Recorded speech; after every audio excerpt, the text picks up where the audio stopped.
김영사 변호사님 안녕하세요. 네, 안녕하세요. 네, 잘 지내셨어요?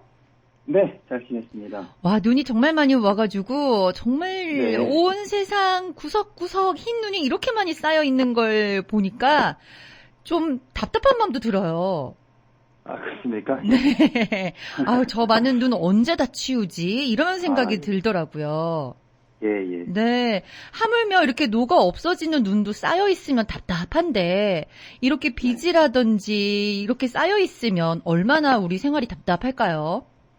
그렇죠. 네. 아무래도 그 독촉 편지나 이런 걸 받고 계신 분들은 특히 네.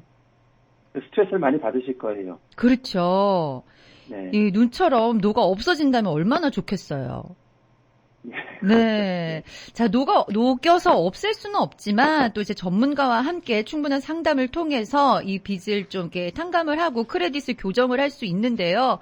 많은 사람들이, 파산, 대충은 뭔지는 알고 있지만, 많이 알고 계신 분들 계시잖아요. 이제 네네. 김영사 변호사님께서는 파산은 새로운 시작이다, 이런 말씀 항상 하시는데, 간단히 말해서 파산이란 것, 우리가 어떻게 이해를 하면 좋을까요? 네, 파산은 이제 이미 발생한, 이미 다 벌어진 일, 이미 쌓인 빚을 청산해서 새롭게 시작을 하는 겁니다. 네.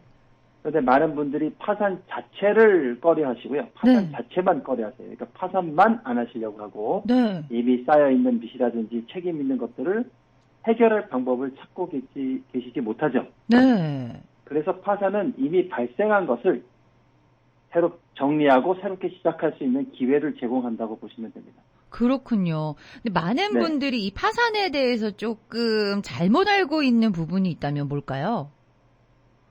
파산을 하면 모든 것을 하는데 장애가 생긴다, 네. 제약이 생긴다라고 믿고 계신 분들이 많아요. 네네.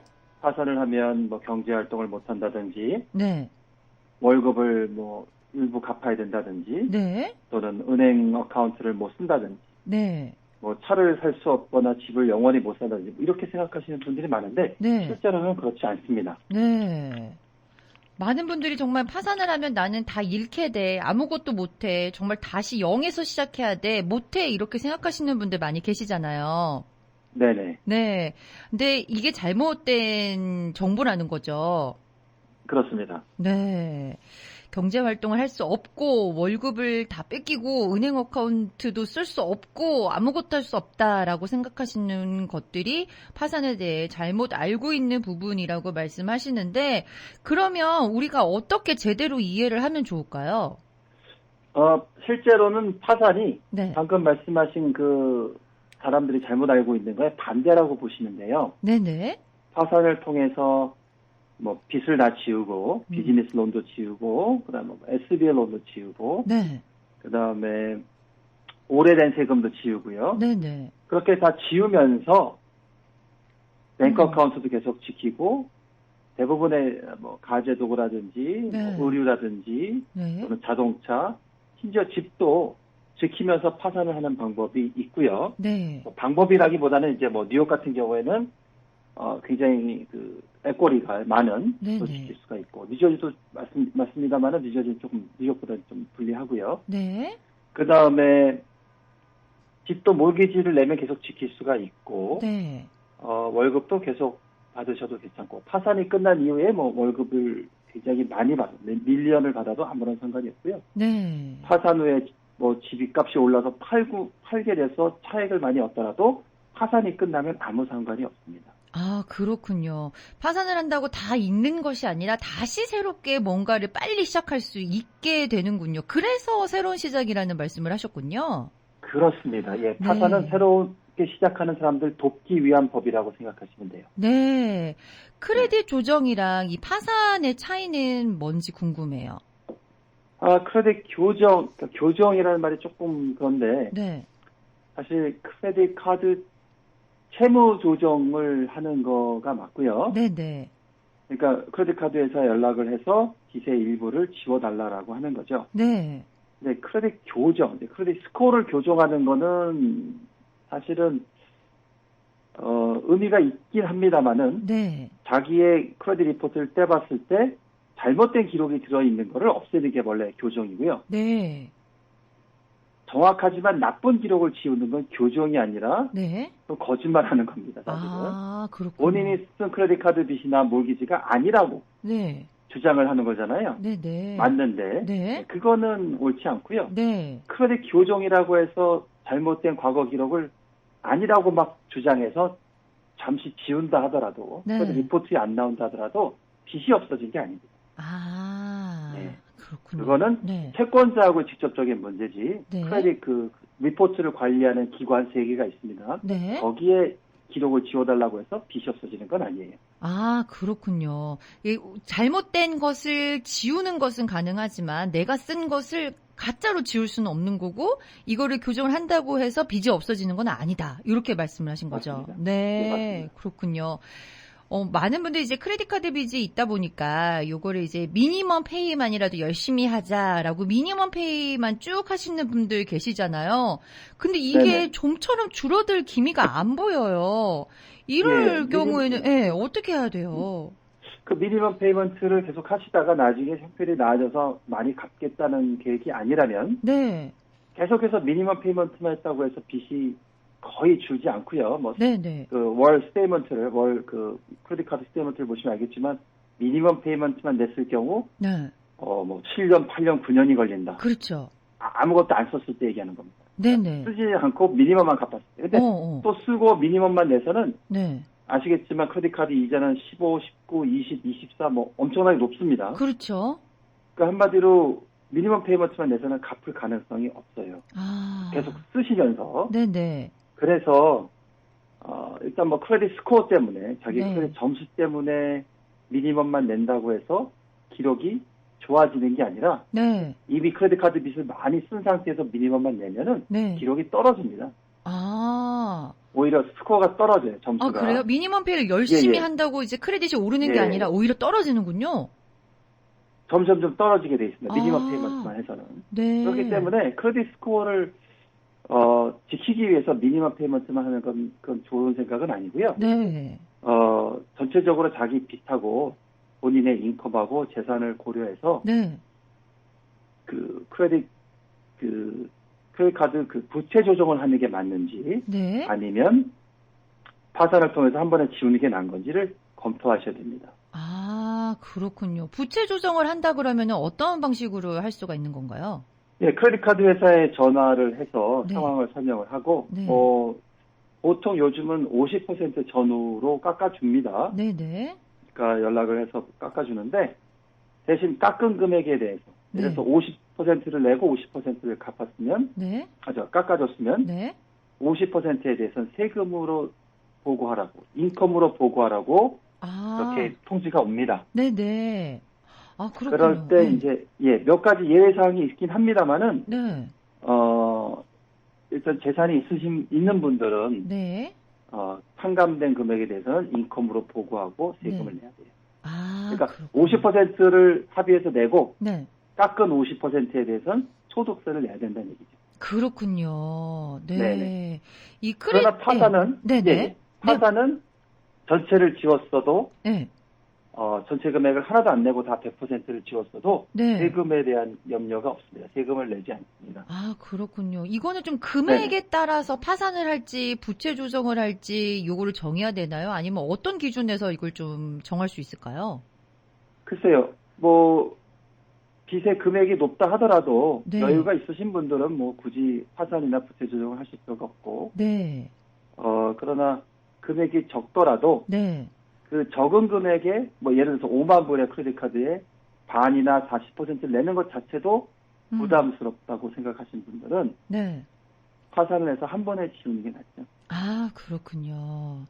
아, 이 크레딧 카드 빚을 좀 이제 여유가 없으신 분들일수록 조금 더 이게 크게 다가올 수 있는데요. 이걸 부채 조정을 해야 되나, 파산을 해야 되나, 이렇게 망설이시는 분도 있는가 하면 이게 너무 크게 다가오니까 아, 나 몰라. 안 갚을래. 이거 7년 있으면 기록이 없어진다는데 이렇게 포기하시는 분들도 계시거든요.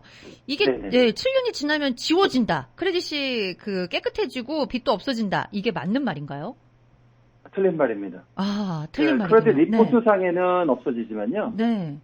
그 채권자들, 그러니까 크레딧 카드 회사는 네. 마지막으로 페이한 날로부터 6년 안에 네.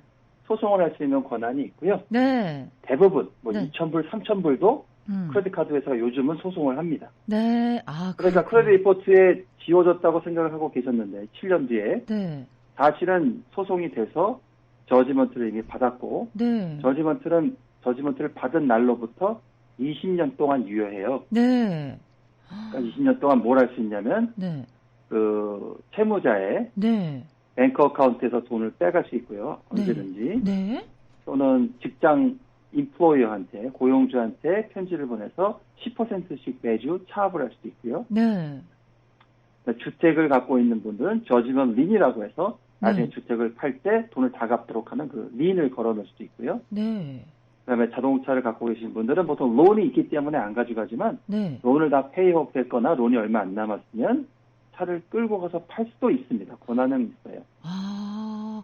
그걸 20년 네. 동안 할 수 있다는 얘기죠. 그리고 재정 상태에 대해서 설문지를 네. 보내달라고 하고 안 보내주면 법정 모독이라고 하고 여러 가지 조치를 해서 프레셔를 압력을 줄 수가 있죠. 굉장히 무시무시한데요? 그러니까 좀 스트레스 많이 받습니다. 네. 돈도 뺏길 뿐만 아니라 네네. 뭐 계속해서 뭐 인플루언한테 연락도 하고 네. 그러니까. 네네. 그러니까 과연 제가 말씀드리는 거는 그거를 그렇게 버티실 필요가 있다고 생각하시는 분은 네네. 그렇게 괜찮다시면 그렇게 하시지만 네. 20년을요. 네. 제가 보기엔 대부분은 네. 그런 걸 할 이유가 없어요. 그렇게까지 그렇죠. 고생하면서 네. 시간을 보낼 필요가 없이 네. 빨리 부채 조정을 하시든지 네. 파산을 통해서 크레딧을 다시 쌓아나가실 수가 있기 때문에 네. 그렇게 하시는 게 훨씬 낫죠. 그렇군요. 이게 갚지 않는다고 7년만 있으면 없어지는 것은 잘못된 정보이고 크레딧 리포트 상에서 지워진다 해도 20년 동안 이게 따라다니면서 여러분의 그 재산을 좀 차압할 수 있는 일 있습니다. 그러니까 좀 이렇게 이거를 그쵸. 우리 변호사님 말씀대로 굳이 이렇게 20년 동안 버티실 필요가 없죠. 되도록이 빨리 그렇죠. 방법이 있으면 빨리빨리 해결을 하셔서 새롭게 이제 발 쭉 뻗고 주무실 수 있는 기회가 있으니까요. 이 20년 동안 따라다니면서 이렇게 계속 지속적으로 나의 재산에 차압이 들어올 수 있다라는 생각을 하니까 이 상황에 놓여 계신 분들은 정말 하루하루가 매일 불안하실 것 같아요. 그렇죠. 그리고 재산 형성에 대한 좀 동기가 줄어듭니다. 내가 아무리 돈을 많이 벌어봤자 네.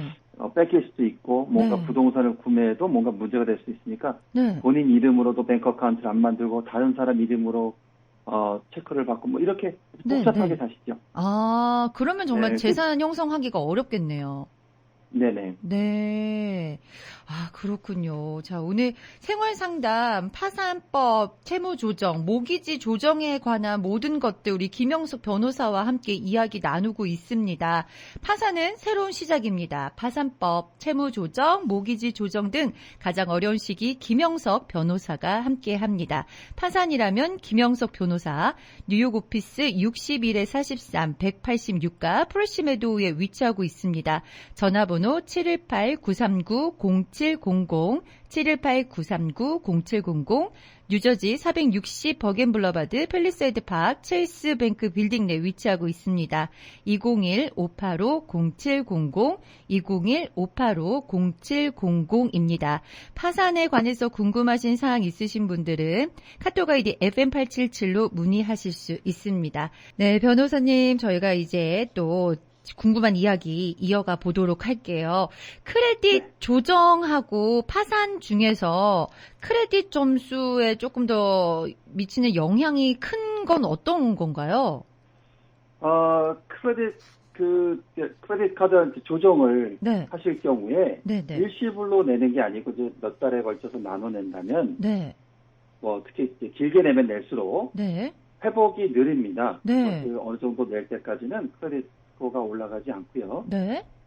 파산을 하면 뭐 크레딧 스코어가 굉장히 망가지고 회복이 불가능하다고 생각하시는 분이 많은데 네. 실제로는 파산 후에 네. 오히려 파산 전보다는 크레딧 카드를 더 받을 가능성이 더 높습니다. 그러니까 크레딧 카드 회사가 네. 빚이 많고 파산을 곧 할 사람한테는 크레딧 카드를 새로 만들어주지 않고요. 네. 파산을 한 사람한테는 한 6개월 정도 지나면 크레딧 카드를 만들라고 오퍼가 옵니다. 편지가 옵니다. 그렇군요. 그래서 파산 후에 크레딧 카드를 만들어서 1년 안에 만들어서 네네. 2년 안에 700점 넘은 분도 보기는 했습니다. 네. 그리고 3년 뒤에 몰기지 얻어서 집 사신 분도 봤는데, 네. 그러니까 파산을 했다고 해서 크레딧 그 스코어를 다시 회복하는데 불리한 게 아니고 네네. 오히려 어떤 측면에서는 부채 조정보다 더 유리하다고 볼 수가 있어요. 아, 그렇군요. 지금 질문이 한 가지 들어왔는데요. 이미 네. 크레딧 카드 빚을 못 내셔서 이미 컬렉션으로 넘어간 것도 있고 또 어떤 변호사 사무실에서 소송이 들어왔다라는 편지를 받았습니다. 이런 것들은 어떻게 해결할 수 있을까요? 라는 질문이 들어왔어요. 네, 이미 이제 못 낸 지가 꽤 돼서 이제 그런 과정까지 왔는데요. 네. 소송이 이미 시작이 됐다면, 네. 이제 저지먼트가 나는 일만 남았거든요. 원래 네네. 소송을 받으면, 네. 뉴욕에선 빠르면 20일 안에, 네. 뉴저지에선 35일 안에 답변서를 내야 됩니다. 네. 앤서라고 하죠. 답변서를 안 내면, 네. 이제 골석 판결로 해서 디폴트 저지먼트라고 해요. 네. 나타나지 않았기 때문에, 네. 이제 그대로, 네. 크레딧 카드 회사 주장한 금액대로 그대로 판결이 나는데, 네네. 이럴 경우에는 그냥 무시하면 안 되고요. 네. 어차피 올 일입니다. 어차피 다가올 일이기 때문에 네. 변호사와 상담을 해서 네네. 과연 앤서를 낼 것인지 네. 아니면 파산을 지금 할 것인지 네. 아니면 파산을 나중에 할 것인지 여러 가지를 네. 결정을 하시는 게 좋죠. 그렇군요. 이렇게 변호사 사무실이라든지 컬렉션 에이전시에서 편지를 받으면 굉장히 당황스럽고 무서워서 더 네네. 숨어버리시는 분들도 계시거든요. 네, 그렇죠. 네, 그럴 때는 너무 겁먹지 마시고 파산 변호사님과 충분한 상담을 통해서 이렇게 회복할 수 있는 기회를 찾으셨으면 좋겠습니다. 네. 그리고 이제 또 그 자녀의 학비 융자라든지 집 리스, 자동차 리스 등 하려면 크레딧 점수가 필요하잖아요. 네네. 그런데 이제 파산을 피해야 되는 것은 아닌가 이런 것도 이제 궁금하거든요. 예. 그러니까 현재 크레딧 스코어가 좋고 네. 굉장히 좋고 그다음에 지금 바로 뭐 학생 융자, student 론을 네네. 얻으려고 하는 게 아니라면 그런 경우 빼고는 네. 즉 이미 빚이 많이 쌓여서 네. 크레딧 스코어도 떨어지고 네. 뭐 이런 경우가 있습니다. 네네. 그런 경우에는 파산을 오히려 빨리 하는 것이 나중에 융자를 받을 가능성이 더 높다고 보여지죠. 지금 이미 그렇군요. 크레딧이 네. 나쁘기 때문에 네. 이걸 해결 안 하고 나중에 스튜던트 론을 받으려고 하면 안 줍니다. 네. 예. 아. 물론 이제 스튜던트 론은 파산해서 안 지워지지만 네. 크레딧이 해결이 안 됐기 때문에 안 빌려주는 거고요. 네네. 그래서 어떤 경우에는 예를 들어서 뭐 10만 불의 크레딧 카드가 빚이 있는데 네. 파산을 안 하고 굳이 파산을 할 수 있는데도 나중에 자녀의 스튜던트 론, 몇 년 후에 스튜던트 론을 얻으려고 네. 5만 불 정도를 갚겠다라고 하시는 분이 있었어요, 실제로. 네, 네. 손님 중에. 근데 제가 그렇게 말씀드렸죠. 10만 불의 빚을 5만 불로 합의해서 갚는 것보다 그리고 나중에 몇 년 뒤에 자녀의 학비를 또 몇만 불 이렇게 론을 받는 것보다 네. 지금 파산을 하고 네. 그리고 크레딧 스코어를 빨리 회복을 하면서 음. 파산하면서 그러니까 부채 조정하면서 5만 불 아까 내시겠다고 계획을 했었잖아요. 그렇죠. 파산을 하면 5만 불을 안 내도 됩니다. 네, 네. 아무것도 안 내도 되거든요. 네. 차라리 그 5만 불을 모아서 학비를 론을 받지 말고 그냥 돈을 내시는 게 낫다. 아. 예. 굳이 5만 불 갖고 또 빚을 얻어서 이자 내면서 네, 네. 예, 그런 거잖아요. 사실 그렇죠. 5만 불을 지금 크레딧 카드 빚을 갚을 거면 대신 파산해서 그 5만 불을 학비에 쓰거나 네. 그 사이에 빨리 크레딧을 회복해서 네, 네. 융자를 받는 게 더 빠를 수 있다 이렇게 얘기를 했었죠. 그렇군요. 그분이 실제로 네. 예, 파산을 하시고 나중에 융자를 신청하시고 그렇게 하셨어요. 아, 또 그런 사례가 또 있군요. 네. 예, 당장 크레딧 스코어가 현재 좋지도 않지만 네. 더 나빠질까봐 또 파산 때문에 뭘 못할까봐 걱정하시는 분들은 네. 다 방법이 있습니다. 다 길이 있으니까 네, 네. 모든 은행이 다 거절하지는 않으니까요. 네. 파산을 빨리 하시고 네. 빚을 정리한 다음에 빨리 크레딧 스코어를 쌓으시는 게 더 네. 빠르고 효율적일 수가 있습니다. 네, 이게 파산을 하는 게 뭐 경제 활동을 못하게 하고 이렇게 막는 것이 아니라 좀 새롭게 시작을 빨리 할 수 있도록 도와주는 거니까 너무 걱정을 안 하셔도 될 것 같아요. 그런데 네네. 이제 파산을 하기로 이제 결심하신 분들은 관건이 이게 도대체 파산을 하면 얼마의 시간이 소요될 것인가 요거에 대해서도 이제 궁금하시거든요. 네, 파산 과정은 이제 변호사를 만나서 뭐 서류를 전달하고 네.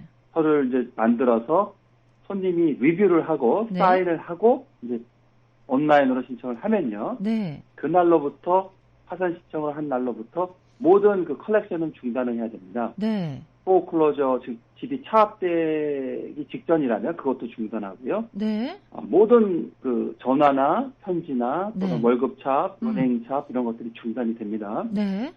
이게 파산 신청이 굉장히 중요하고요. 네. 그날로부터 한 달 뒤에 보통 한 달 뒤에 네. 인터뷰 날짜가 잡힙니다. 요즘은 다 전화로 합니다. 그래서 네. 뭐 집에서 그냥 전화로 네. 이제 재정 상태에 대해서 물어봅니다. 잡이 있는지, 네네. 수입이 얼마인지, 네. 무슨 데 발생했는지, 뭐 이런 것들이요. 네네. 그래서 그 인터뷰가 무사히 끝나면 네. 보통 다 잘 끝나죠. 네. 그러면 이제 다시 2달을 기다리는 시간을 줍니다. 기다려야 네. 됩니다. 왜냐하면 채권자들이 혹시 뭐 좀 부정한 일이 있었는지를 보고 네. 파산에 반대할 수 있는 기회를 줍니다. 아, 네네. 그런데 보통의 크레딧 카드 같은 경우에는 그렇게 파산법원에 반대 신청을 하는 경우가 거의 없습니다. 거의. 네. 예, 이제 비즈니스 론도 네. 거의 없는데 네. 이제 비즈니스 론을 얻으실 때 뭐 음. 가짜 회사를 이름으로 얻었다든지 네. 아니면 바로 현찰로 다 몇십만 불을 빼서 네. 영수증 없이 다 쓰셨다든지 이런 경우에는 쫓아오죠. 아. 그런 경우가 아니라면 네네. 대부분 이제 채권자들이 쫓아오지 않고요. 네. 크레딧 카드 같은 경우는 뭐 거의 99.999%가 쫓아오지도 않으니까 네. 한 달 뒤 전화 인터뷰, 네. 2달 뒤 판사로부터 명령서를 받습니다. 빚이 없어졌다는. 그래서 총 석 달의 과정이라고 보시면 돼요. 그렇군요. 석 달의 과정을 거치면 이렇게 파산을 이제 완성할 수 있는데, 그러면 이제 많은 분들이 파산하면 그 판사 앞에서 재판받는 거 아니야라고 생각하시는데 지금 그 네. 과정은 없네요? 없습니다. 법원에 뭐 사실 옛날에 법원에 갔어도 법정에 간 게 아니라 법원에 네. 있는 사무실에서 인터뷰를 한 거였고요. 네. 뭐 요즘은 전화로 하니까 네. 그냥 인터뷰를 하는 거지 네. 판사를 만나거나 판사 앞에서 무슨 증언을 하거나 그렇게 하는 게 아니에요. 아, 그렇군요. 그렇습니다. 네. 이 파산을 하면은 모든 걸 다 못한다라는 생각도 계시지만 판사 앞에 가서 재판받는 거야. 요게 또 두려워가지고 망설이는 분들도 계시거든요. 네네. 그런 그렇지 과정은 않습니다. 없군요. 지금은 또 이제 예, 전화로 인터뷰를 하고요. 네. 네. 전화도 그 한국말 통역사를 또 전화로 연결하기 때문에 네. 한국말로 다 하실 수 있고요. 네네. 그 다음에 인터뷰하기 전에 제가 네. 이제 사전 이제 막 인터뷰라고 하는데 연습을 네. 합니다. 그래서 아. 어떤 내용의 질문을 네. 같은 말이라도 네. 명확하게 클리어하게 전달할 수 있는 방법들을 저랑 같이 네. 이렇게 공유를 하죠. 제가 아. 연습을 이제 하시고 가기 때문에 네. 갑작스러운 질문에 당황하실 필요도 없이 네. 있는 그대로 네, 편안하게 네. 얘기하시면 잘 마무리되게 돼 있습니다. 네. 생활상담 오늘은 파산법 전문 김영석 변호사와 함께 이야기 나누고 있습니다. 파산은 새로운 시작입니다. 파산법, 채무조정, 모기지 조정 등 가장 어려운 시기 김영석 변호사가 함께합니다. 파산이라면 김영석 변호사. 뉴욕 오피스 61-43 186가 프레시메도우에 위치하고 있습니다. 718-939-0700 뉴저지 오피스 460 버겐블러바드 팰리사이드 파크 체이스뱅크 빌딩 내에 위치하고 있고요. 201-585-0700번입니다.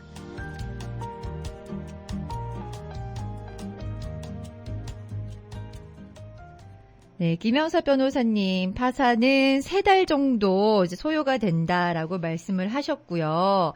네. 파산을 하게 되면 차를 뺏기거나 은행을 못 쓰게 되고 월급을 법원에서 가져가나요? 라는 질문이 있어요. 네네. 네. 아니라고 그렇지 하셨죠. 않습니다. 네. 네. 아니라고 하셨어요. 예, 파산을 하지 않으면 이제 그런 일이 있을 수 있고 네. 오히려 파산을 하면 그런 일을 막는 거죠. 그래서 네, 네. 파산 신청이 굉장히 중요한데요. 네. 파산 신청을 예를 들어서 집이 경매되기 직전에만 하면 네.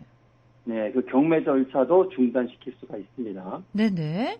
네, 그러니까 굉장히 파산 신청은 모든 것을 스탑시키는 효과가 있고요. 네. 나중에 빚이 다 없어지면 네. 그 이후에는 네, 네. 영원히 그 빚에 대해서 네. 돈을 달라거나 연락을 할 수가 없습니다. 그렇군요. 그럼 파산을 하면은 무조건 빚이 다 지워지는 건가요? 아니면 뭐 지워지지 않는 것도 있나요? 예, 지워지지 않는 빚도 있습니다. 아하. 예를 들어서 가장 대표적인 게 학생 융자금, 학비 융자금, 네. 스튜던론이라고 하죠. 네. 그게 안 없어지고요. 네. 그러나 새로운 정부가 들어서면서 네. 법이 바뀔 수도 있다는 좀 기대감이 있고요. 네. 그 다음에 상해 사고 이런 것들 책임 이런 거 다 없어지는데 네. 음주운전에 의한 상해 사고는 안 없어지고요. 네. 고의적인 폭행에 의한 과실 그거에 네. 대한 손해배상은 없어지지가 않습니다. 아, 그렇군요. 네, 그리고 최근 한 3년간에 발생한 네. 소득세는 네. 안 없어지고요. 네. 그 다음에 기간과 상관없이 네. 그 세일즈 텍스나 네. 또는 고용세라고 그러죠. 941이라고 임플로이먼트 텍스는 네. 없어지지가 않습니다. 아하. 무조건 없어지지 않는 빚도 있군요. 있습니다. 네. 네. 요거를 잘 그러니까 아셔야 될 것 같아요. 그럴 네. 예, 경우에는 이제 여러 빚이 많은데 네. 안 내도 되는 빚, 파산해서 지울 수 있는 빚을 다 지운 다음에 네. 안 없어지는 빚만 갚는 데 노력을 하셔야죠. 아. 전체적으로 갚으실 수는 없으니까 네네. 파산해서 지우고 네. 안 없어지는 빚을 집중해서 갚으시면 해결할 수가 있죠. 그렇군요.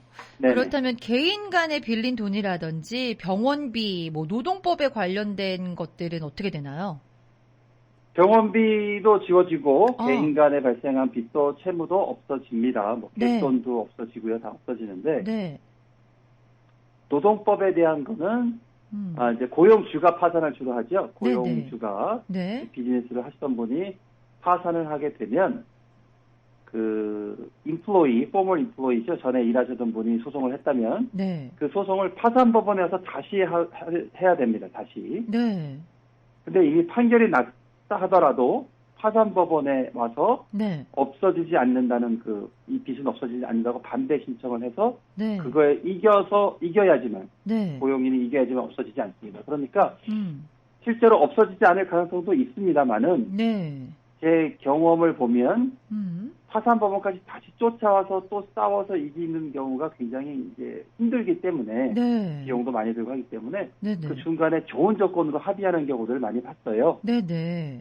그러니까 무조건 안 없어진다고 생각하지 마시고 네. 파산을 통해서 또 다른 빚도 있다면 저도 네. 파산을 통해서 더 많은 기회를 보는 거죠. 아, 절약할 수 그렇군요. 있는 기회 또는 네. 쫓아오지 않는다면 네. 인플로이가 쫓아오지 않는다면 없어지는 거고요. 당연히 네네. 그렇습니다. 아, 그렇군요. 그러면 SBA 론, EIDL 론 이런 것들도 지울 수 있나요? 그렇습니다. 예, SBA 론은 안 없어진다고 생각하시는 분이 많은데 네네네. 예, SBA 론도 론이기 때문에 파산하면 없어지고요. 네. SBA 론을 안 갚으시게 되면 나중에 소셜 인컴에서 가져갑니다. 아. 그렇기 때문에 네. 파산을 안 하실 이유가 없어요. 지워지기 때문에 더더욱 그렇고요. 네. 그리고 EIDL 론도 없어지는 거고. 마찬가지입니다. 네. 그렇군요. 세금도 지울 수 있나요? 네, 아까 말씀드린 그 네. 소득세는 네. 3년 이상, 네. 3년 계산 방법이 좀 복잡해서 변호사랑 상담하셔야 되는데 네. 3년 이상 된 세금은 없어지는데 네. 원칙적으로는 네. 제대로 보고를 하셨을 때에 가능합니다. 네. 네. 그러니까 누락된 소득에 대한 것들은 안 없어집니다. 아, 예, 그렇군요. 그러니까 보고를 안 하시고 네. 나중에 IRS가 내라고 했을 때 발생한 소득세는 네. 네. 3년이 지나도 안 없어질 가능성이 있고요. 지워질 네. 가능성도 있습니다만은 네. 그러나 보고를 해서 내가 소득세를 이만큼 내야 되는데 못 낸 경우 네. 그런 경우는 3년이 지나면 없어집니다. 그렇군요. 네. 네. 근데 이 파산을 해도요, 이미 저지먼트, 판결이 난 것은 지울 수 없다라는 얘기가 있는데, 이게 사실인가요? 아닙니다. 판결이 났든 안 났든 네. 파산을 하면 네. 지워집니다. 아, 그렇게 되는군요. 네네. 이 판결이 얼마 동안 유효한 판결을 말하는 거죠? 판결은 보통 뉴욕 뉴저지에서는 20년 동안 유효하거든요. 아, 네네. 그러니까 예, 판결이 난 이후에 언제든지 파산하면 지울 수 있는데 네. 집을 갖고 계신 분들 특히 네. 또는 판결이 나서 은행 어카운트가 프리즈돼서 돈을 빼가거나 월급을 차압을 당할 수 있는 분들은 네. 굳이 판결이 날 때 이미 났으면 어쩔 수 없지만 네. 날 때까지 기다렸다 파산하실 이유는 없습니다. 그렇군요. 미리 네. 소송 전에도 네. 파산하실 수가 있고요. 네. 그 다음에 어떤 분들은 꼭 돈을 안 내고 있은 다음에 파산할 수 있느냐 이렇게 물어보시는 분도 있거든요. 네. 아닙니다. 돈을 계속 잘 내고 계셔도 네. 파산할 수가 있고, 네. 그 다음에 아직은 서로 양측 간에 네. 돈을 갚으라 이런 얘기가 없지만 네. 네. 앞으로 그럴 가능성이 있는 것도 넣어서 없앨 수가 있습니다. 앞으로 아. 발생할 수 있는 가능성이 있는 클레임이라고 하죠. 네. 그쪽이 나한테 뭘 물어달라고 할 가능성이 있는 거. 네. 아직은 그런 얘기가 없지만 그럴 가능성이 있다 그러면 다 넣어서 파산 신청서에 다 넣으면 네네. 없어집니다. 아, 그렇군요. 뭐 집을 포기해야 되고 이런 것도 아니잖아요. 그렇죠? 지킬 수 그렇습니다. 있는 부분도 예. 있고요. 네. 예, 모기지를 잘 내고 계시면 뭐 나중에 모기지 못 내시면 조정도 있고 여러 가지 방법이 있으니까 그 이제 별도로 말씀을 드릴 기회가 있으면 하고요. 네. 파산을 하더라도 뉴욕 같은 경우에는 35만 불의 에코리 갖고 계신 분들은 집을 지키는데 문제가 없습니다. 네. 그러니까 집값이 예를 들어서 100만 불이고 네. 몰기지가 65만 불이다. 그러면 네. 집을 지금 팔면 35만 불 받을 수 있지 않습니까? 그렇죠. 그런 정도의 가치가 있는 집도 파산해서 빚만 지우고 네. 집은 계속 가질 수가 있습니다. 네. 그러니까 파산법원 입장에서 보면 집을 팔라 그러면 35만 불을 받아서 채권자들한테 10만 불을 갚을 수 있잖아요. 네, 그렇게 네. 안 한다는 얘기죠. 아. 집은 그냥 지키라고 하고 네. 빚만 지어준다는 얘기죠. 아, 그렇군요. 네. 어떻게 해서든지 새롭게 시작을 할 수 있게끔 계속 이렇게 도와주는데 왜 이렇게 많은 분들이 파산에 대해서 부정적으로만 생각을 하실까요? 뭐 인터넷에 있는 많은 부정확한 이야기 또는 아, 심지어 파산을 하신 분들도 네. 파산을 잘 모르고 다르게 얘기하시는 분들이 있어요. 네. 근데 일단 파산하신 분들은 최소한 빚이 없어진다는 거, 네. 앞으로 크레딧 카드를 다시 쓰고 네. 신용 점수를 쌓을 수 있다는 것들은 잘 알고 계시죠. 네. 그러니까 여러 이야기, 주변의 이야기, 많은 사람들 이야기에 의존하지 마시고 네.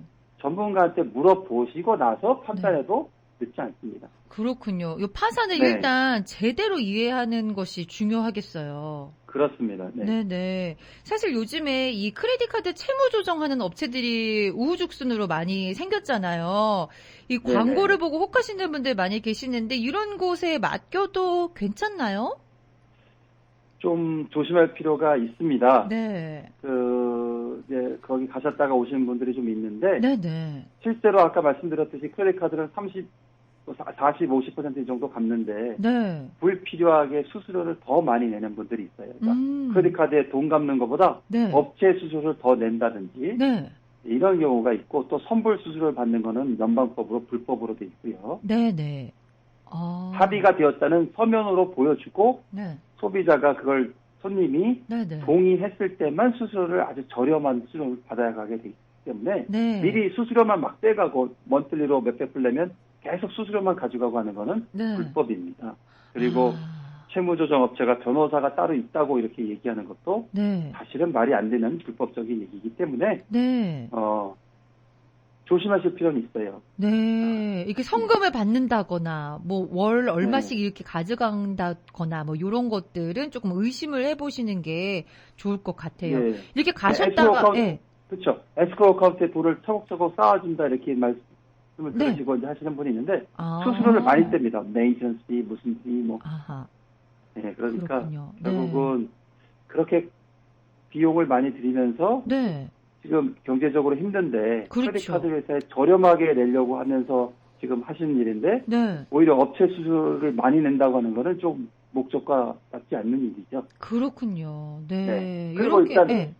거기서는 정확하게 법적인 서비스를 받을 수가 없어요. 법적인 판단을 안 합니다. 파산은 무조건 나쁘다고 얘기를 많이 합니다. 아. 근데 꼭 그런 게 아니라 상황에 따라 다른데 네. 무조건 파산하시면 안 된다. 네. 기록이 남아서 평생 뭘 못한다. 다 틀린 말이죠. 아, 맞아요. 네, 우리 그러니까- 지금 계속 얘기해 왔는데 파산을 하면은 기록이 남는다. 아무것도 못 한다. 요거는 잘못된 정보라고 계속 네네. 저희가 말씀을 드리고 있거든요. 네. 파산 기록이 남는 것이 문제가 돼야 문제가 될 텐데 네. 파산 기록이 남는다고 해서 누가 아는 것도 아니고 조회해보는 것도 아니고 그렇다고 크레딧 스코어를 못 쌓는 것도 아닙니다. 네. 뭐 어떤 업체에서는 파산 기록 자체를 법원의 기록을 없애준다고 하는 데도 있는데 네. 굉장히 제가 그거에 대해서 좀 신기했어요. 어떻게 파산 법원의 기록을 크레딧 리포트에서 지워준다? 네. 그거는 뭐 거짓말이죠, 진짜. 아. 거짓말하는 수밖에 없습니다. 네. 파산을 했다는 기록이 있다고 해서 그게 나쁜 것은 아니니까요. 그렇죠. 회복이 네. 되고 네. 새롭게 생활할 수 있도록 도와주는 법이 파산법인데 네. 파산 기록이 있으면 마치 뭔가 네. 못한다고 얘기하는 것입니다. 차라리 파산을 안 한 분들이 네. 앞으로 생활하는데 어려움을 겪는 겁니다. 그렇군요. 네. 요 잘 제대로 아셔야지만 될 것 같습니다. 요즘에 이제 이 코로나 팬데믹 기간 동안 집 모기지 못 내신 분들이 상당수 네. 발생한 걸로 알고 있어요. 일단 이 네네. 집 모기지를 못 내면 어떻게 되는지 알고 싶어요. 은행에서 도와주겠다는 음. 표지를 받거든요. 네. 근데 많이 이제 그런 표지를 받으실 텐데 반드시 연락하셔서 네. 어려운 상황을 얘기하고 네. 당분간 유예, 네. 당분간 안 내는 뭐 6개월씩, 1년씩 안 내는 걸 신청하시고 네. 그 다음에 이자율이 높으면 음. 모기지 마디피케이션이라고 해서 이자율을 좀 낮추고 네. 원금을 나중에 갖고 뭐 이런 또 조정업체도 조정을 해줍니다. 네. 네. 은행이. 네. 그리고 그게 정 안 될 경우에는 소송을 받는데 소송을 네. 받을 경우에 꼭 대응을 하시고요. 네. 왜냐하면 그 법원에서는 또 양측이 모여서 중재할 수 있는 또 기회를 줍니다. 네.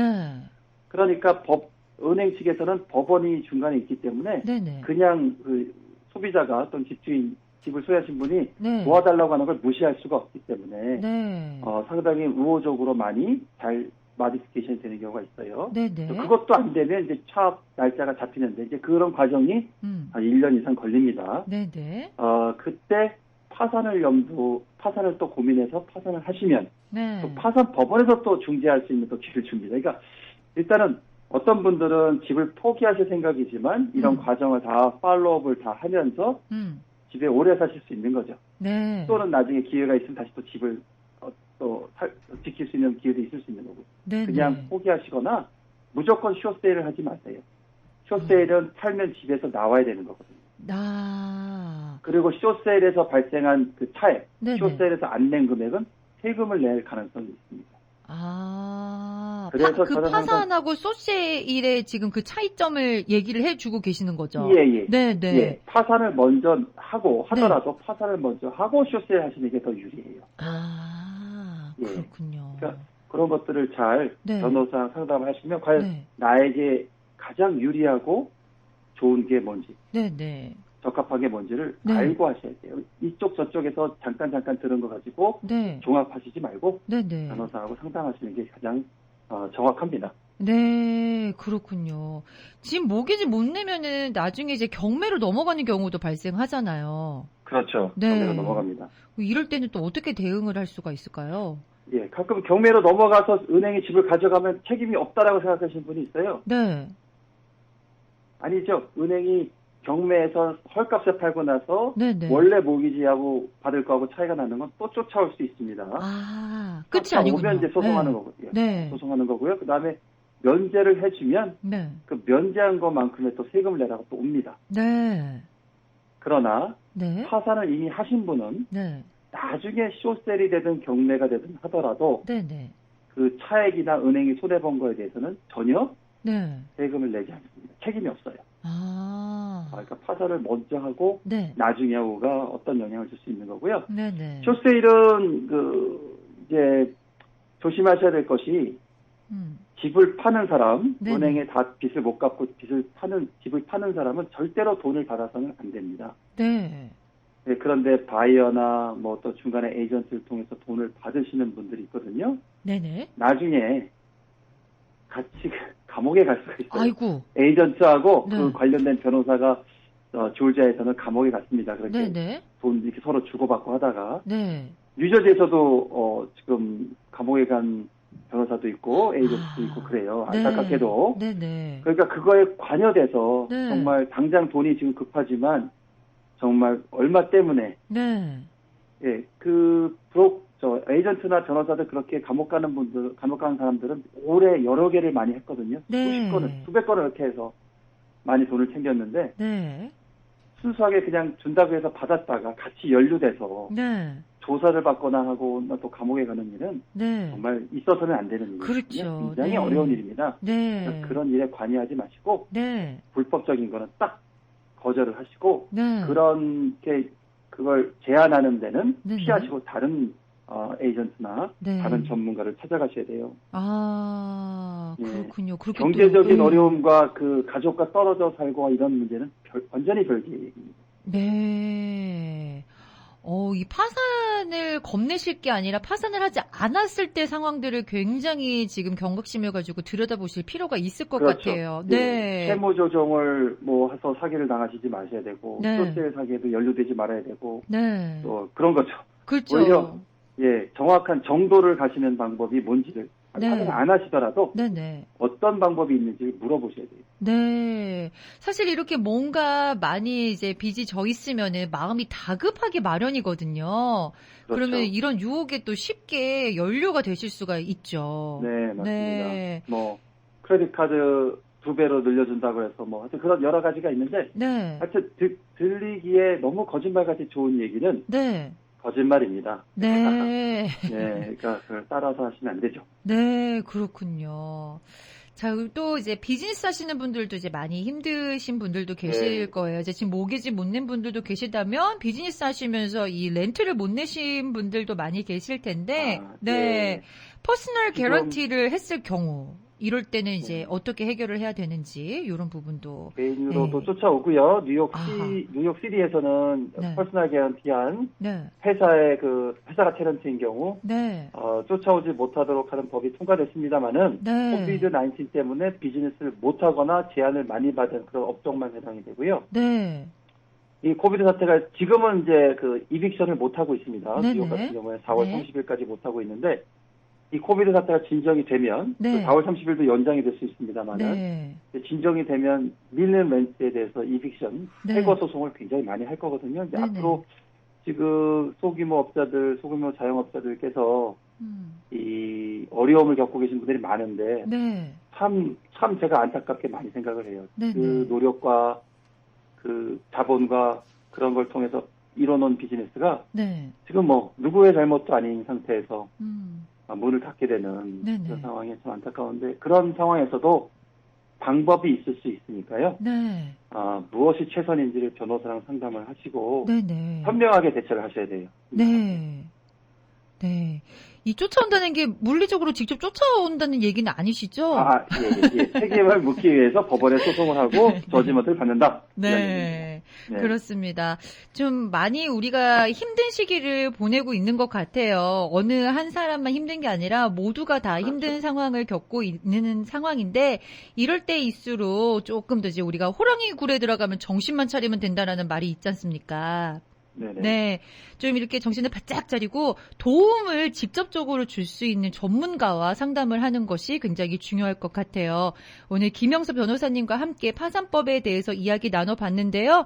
마지막으로 짧게 한 10초 정도 한 말씀 부탁드릴게요. 예, 어려운 시기일수록 정확한 정보로 정확하게 판단하시는 것이 가장 중요합니다. 아무쪼록 건강 조심하시고 비즈니스가 계속 잘 이어나가기를 제가 바라고 또 도움을 항상 드리겠습니다. 네, 감사합니다. 오늘 함께해 주신 우리 김영섭 변호사님 감사합니다. 방송이 끝나고 네, 감사합니다. 궁금하신 분들은 718-939-0700, 201-585-0700으로 연락 주시면 되겠습니다. 저는 지금까지 생활상담 이주현이었습니다. 청취해 주셔서 감사합니다. 청취해 주셔서 감사합니다. 청취해 주셔서 감사합니다. 청취해 주셔서 감사합니다.